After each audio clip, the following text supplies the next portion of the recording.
بسم الله الرحمن الرحيم. نشرة إخبارية عاجلة من المغرب، نيوز 24.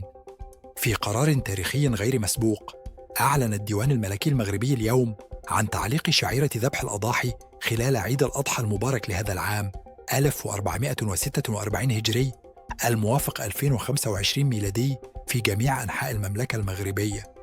وجاء هذا القرار الاستثنائي بعد دراسة مستفيضة للوضع الاقتصادي الصعب الذي يعيشه المغرب، حيث أكد البلاغ الملكي أن هذه الخطوة تهدف إلى حماية القدرة الشرائية للمواطنين وتخفيف الأعباء المعيشية عن كاهل الأسر المغربية في ظل الظروف الاقتصادية الصعبة وموجة الجفاف غير المسبوقة التي أثرت بشكل كبير على الثروة الحيوانية في البلاد.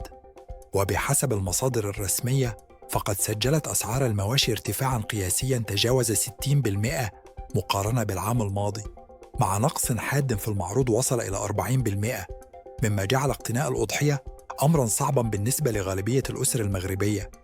وأوضح البلاغ أن هذا القرار يأتي في إطار الرحمة بالرعية وحرص جلالة الملك محمد السادس على تخفيف المعاناة عن المواطنين، مع التأكيد على أن الأضحية هي سنة مؤكدة وليست فرضاً.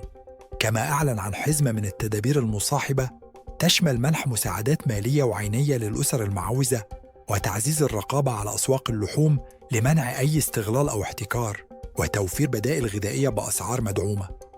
من المتوقع أن يثير هذا القرار جدلاً واسعاً في الأوساط الدينية والاجتماعية، رغم الترحيب الذي عبرت عنه العديد من الأسر محدودة الدخل. وقد بدأت السلطات المختصة بالفعل في اتخاذ الإجراءات اللازمة لضمان السلم الاجتماعي وتطبيق القرار بكل سلاسة. ندعو مشاهدينا الكرام إلى مشاركة آرائهم حول هذا القرار في قسم التعليقات، مع التنبيه إلى ضرورة التحلي بالروح الإيجابية والابتعاد عن أي تجريح. ولا تنسوا الضغط على زر الإعجاب ومشاركة الفيديو والاشتراك في القناة ليصلكم كل جديد.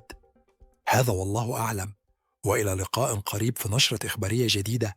كان معكم فريق المغرب نيوز 24، والسلام عليكم ورحمة الله وبركاته.